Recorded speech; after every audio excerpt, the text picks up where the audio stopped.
Hey everybody, here we are again, RoadFS Live at the Petersen Automotive Museum with Terry Karges. This is CEO Michael from the museum, and let's talk about this event, this Ferrari event. This is incredible. Oh, thank you. Yeah, no, it's a great turnout, and it's a great day. We've got, all ranges of Ferraris here, from the Loft Ferrari to the 250 short wheelbase. One of our best events of the year, always. Yeah. So how many cars do you think are out here today? We probably have about 250, expecting maybe 300 because we're just getting some clear sky now. Yep. This is actually our 10th year of Enzo birthday celebration, and it grows over time. But depending on weather, we always get great turnouts. Yeah. So what is the range of cars? I mean, we have people that truck these in, or are these like all driven in? All driven in. Every one of them. That's fantastic. Yeah, rain or shine. Yeah, it was super fun for me. A couple minutes ago, there was a gentleman over looking at the Magnum PI Ferrari, and he's like, "Can I get a picture by it?" I'm like, "Well, I can't give you permission." And one of your guys gave him permission, and he actually came over from Sweden. Oh, wow. And he's here, and he's like, "Yeah," he goes, "When I was 12 years old, that was the first Ferrari I ever saw, and so I dreamed of buying it." And she goes, "I saved up and I bought one." That's so great. Really fun. We had a couple of members fly in from Ohio yesterday. Yeah, right. To bring out the cars and enjoy the show.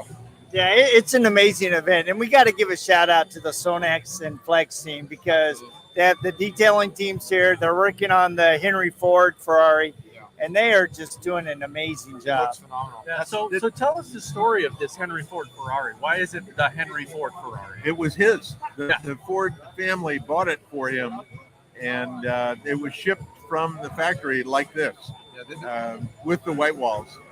And this one is original unrestored. So, I mean, it's all preservation. So what they're doing today for the paint protection and the polish is going to keep the car going for even longer. Yeah, and I think that's an important thing that a lot of people don't really appreciate about detailers.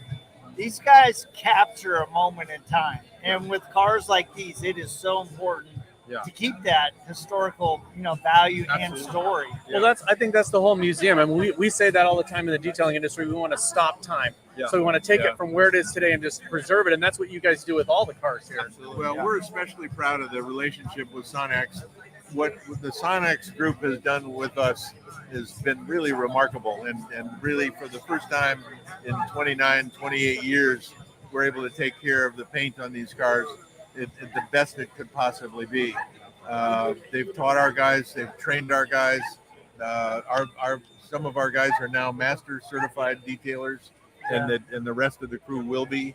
What they do is really special. Come on in here, Bruce.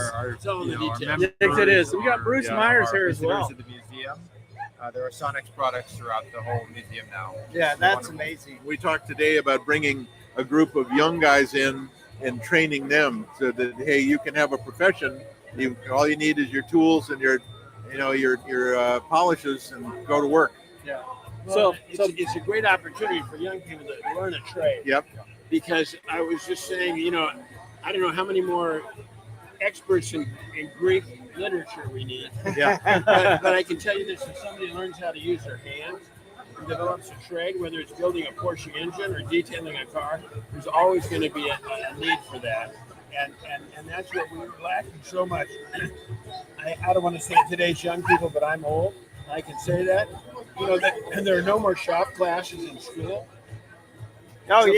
So for people to use their hands and to learn how to do something, this is a real opportunity. Right. Yeah. Well, and what's really fun for us, a month ago, we were at Mobile Tech Expo in Orlando, and there was a young kid who's here today, Stephen Thompson, 11 years old, got certified as a detailer, and then spent all week with Rigo Santana and his team getting certified, skills validated, and he's actually working on that Henry Ford. He's terrific. He's amazing. I was watching all these guys. These guys use their hands, they use their minds, and there's gratification that comes with detailing.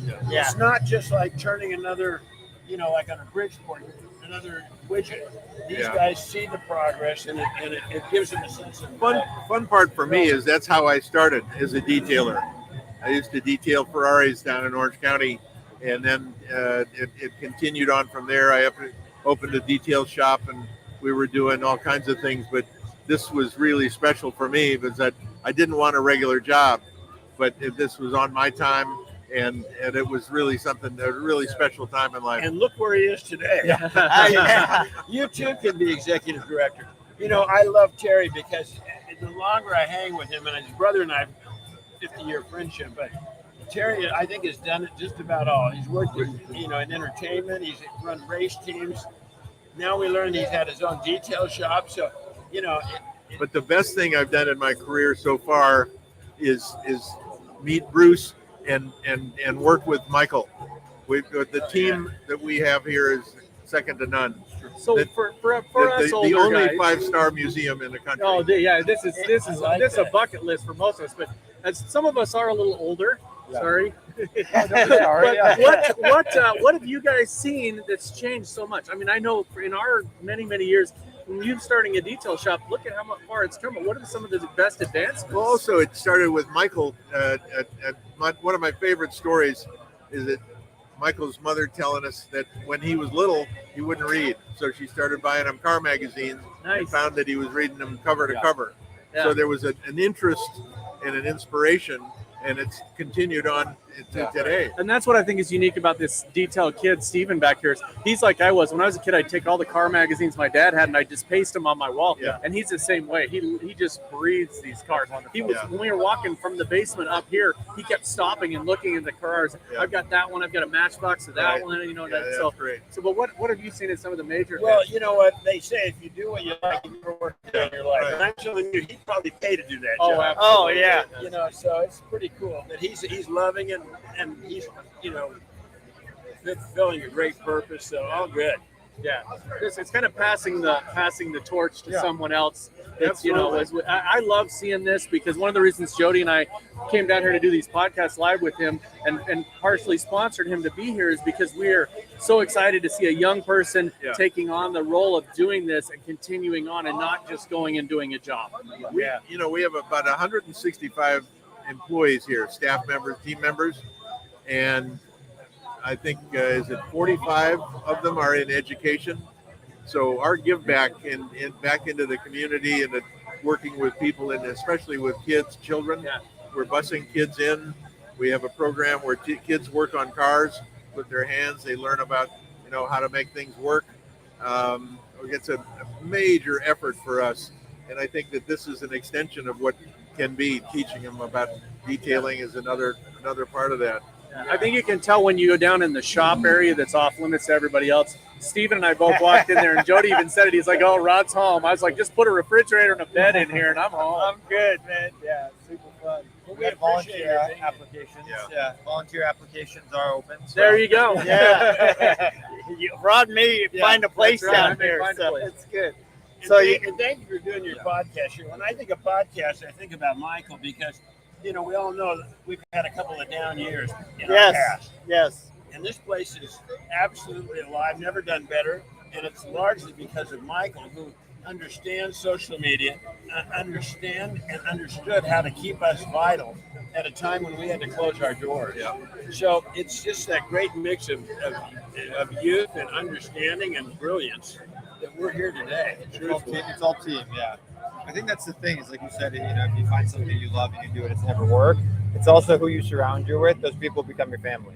Yep, absolutely. It makes a big difference. Rigo and I, we really got connected at SEMA. And he and I have just developed this really strong friendship and bond. And it's been fun, to be part of the Sonax team, to come in. I mean, when he told us, hey, do you want to come to this? I'm like, yeah. I mean, why wouldn't we want to do that? So, but thank you so much for taking the time. Pleasure, phenomenal job. I mean, this is absolutely amazing. Shout out to Sonax, too. Yes. So much for all that they do. Well, thank you, Michael. It's a pleasure. Nice to meet you. Thank you, Terry. Bruce, thanks for stopping by. Guys, we're having such a good time here at the Petersen Automotive Museum. We'll be going live a little later on today. You can see there are some amazing things going on. So we will check you guys in a little bit. See ya.